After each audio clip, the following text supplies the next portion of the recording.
¿Cómo están? Hoy me gustaría hablarles un poco acerca de los imperativos.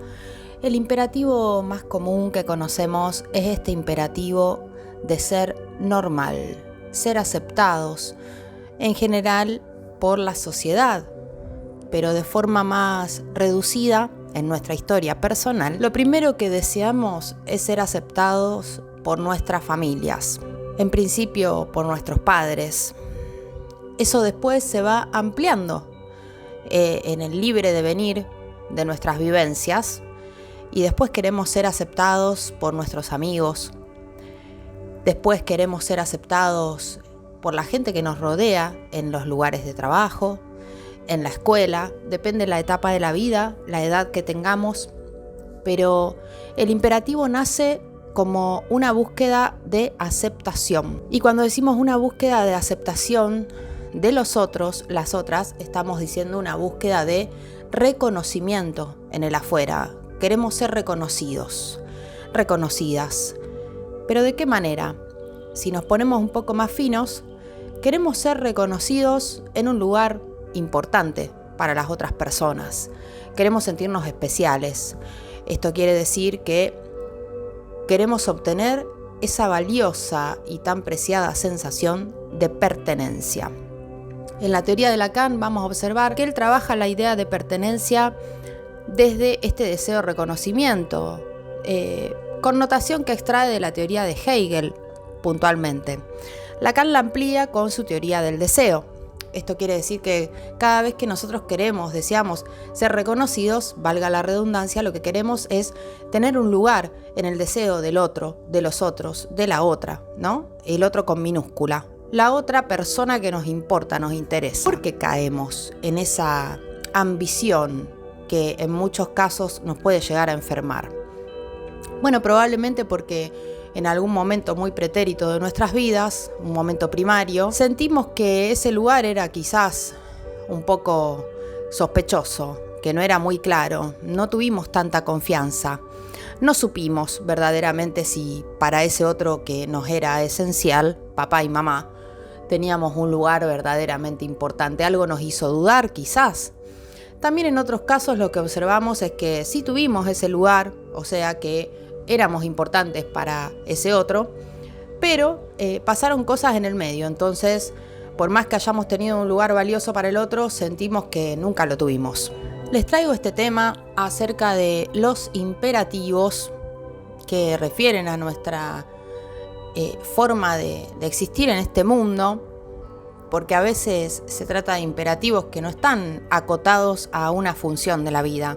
Ejemplo, tener el imperativo de destacarnos en algún ámbito de nuestra existencia, ser una buena pareja, ser una buena mujer, ser un buen hombre, ser buen amigo, ser un buen trabajador, con todo lo que eso significa, ¿no? Y las connotaciones políticas que supone, por supuesto imaginarias, los condicionamientos socioculturales, pero ese es otro tema. O sea que a veces nos asaltan, nos invaden imperativos que son mucho más generales y por ende más peligrosos. Se trata de imperativos que tienen que ver con el ser, ¿no? Como si tuviéramos que ser directamente, no hacer algo mejorar, porque a veces el imperativo puede funcionar como aliciente, motivador, para mejorar algún aspecto de nuestras vidas.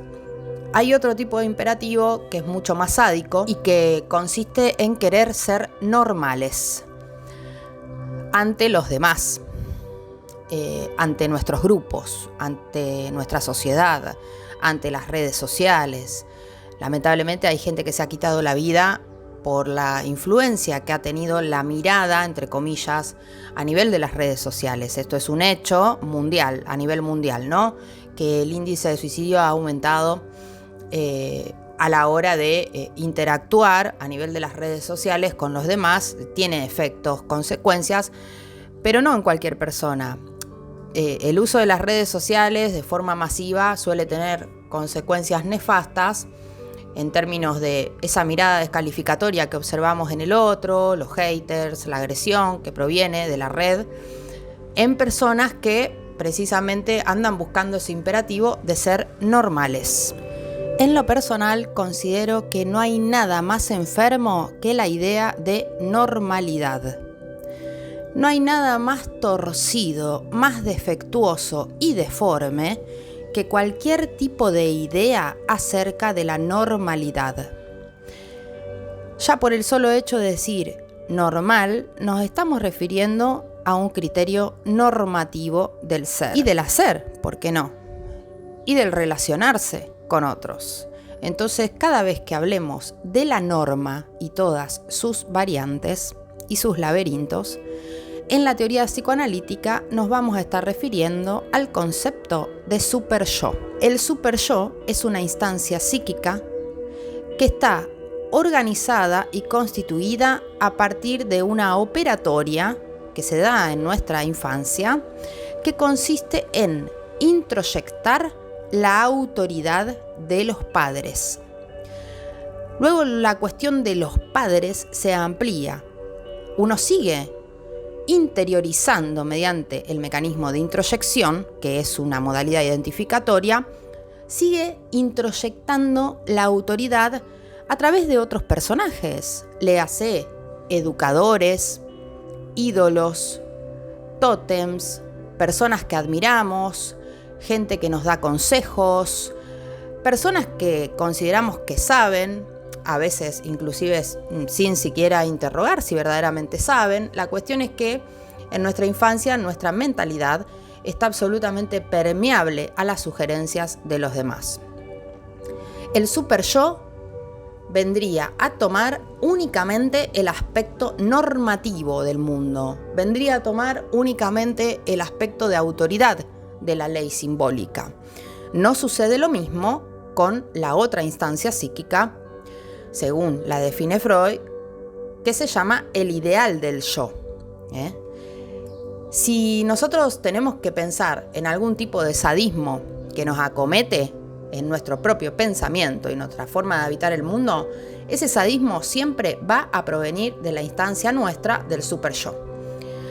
Hago el énfasis en nuestra, porque en definitiva el superyo se va a conformar de acuerdo a el modo que tuvimos que encontramos de interiorizar lo que para cada quien es la autoridad, el criterio de norma y el criterio de normalidad.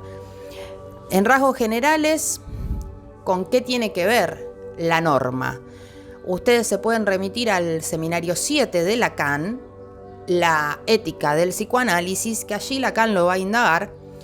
Va a utilizar algunas herencias filosóficas de Aristóteles, algunas herencias de Kant, para situar que la moral va a tener que ver con un criterio muy sencillo que cita en lo que está bien y lo que está mal. Un criterio cuadrado, digamos, sin flexibilidad y sin grises. Hay cosas que están bien, hay cosas que están mal, esto según un criterio moralista. Con eso trabaja el superyo. El devenir de este criterio normativizante consiste en lo que debo y lo que no debo. Lo que se debe ser, hacer, sentir y lo que no se debe ser, hacer, sentir. ¿Se dan cuenta las consecuencias que tiene? Porque si bien el superyo tiene una arista inconsciente, también tiene una arista inconsciente. Es desde ahí que opera de forma eficaz en nuestras vidas. No nos damos cuenta, porque pensamos que ese criterio está bien por el solo hecho de pensarlo, y generalmente es una idea del bien que realmente nos puede complicar la vida, arruinar la vida o, por qué no, llevar a quitarnos la vida. Entonces hay que tener muchísimo cuidado con los imperativos basados en indicaciones superyoicas del deber y del no deber. Distinto es lo que sucede a nivel del ideal del yo, que es una instancia referida a identificaciones parciales de otra índole. Ya no tomamos la autoridad de los demás, ya lo que tomamos son rasgos específicos que nos marcan de alguna manera en nuestra forma de ser, nuestra forma de sentir, pensar, nuestra forma de desear. Es como mucho más amplio el terreno del ideal del yo. Lacan lo profundiza a este punto por si quieren indagarlos. Hay un una clase en el seminario 5 titulado La formación en el inconsciente de Lacan. La clase se llama Las insignias del ideal. En esa clase bien puntual, Lacan establece una diferencia espectacular entre función superyo, función ideal del yo. El ideal del yo tiene una función rectora en torno al deseo, o sea que ya el criterio que predomina en el ideal del yo no es lo que debo o no debo, es lo que me gusta y lo que no me gusta, de forma absolutamente singular y particular, a la luz de mi historia, a la luz de lo que pude construir en mi vida, inclusive que este es el punto más interesante de todos, a la luz de mi propia mirada, ya no estando en dependencia de la mirada externa, la autoridad externa, los consejos, la moralina externa, la normativa que yo pude tomar del exterior. El ideal del yo trabaja mucho más con lo más propio de cada uno y está muy relacionado con los gustos de cada quien. Los gustos no se pueden poner en ninguna grilla moralista, porque los gustos trascienden cualquier tipo de noción acerca del deber ser o el no deber ser. Así que bueno, tengamos cuidado con los imperativos que manejamos. El primer paso es reconocerlos. ¿Cómo se siente un imperativo? Como un condicionamiento, como un forzamiento, como algo que yo tengo que hacer, pero en realidad no tengo ganas de hacer. O sea, algo que yo debería hacer, pero no tanto por mí, sino por los otros, para que los otros me aplaudan, me acepten, me veneren, me abran la puerta. Pero no necesariamente tiene que ver con mi verdadero interior, con mi verdadero ser y, en definitiva, ¿por qué no?, con mi espíritu. Les dejo un beso.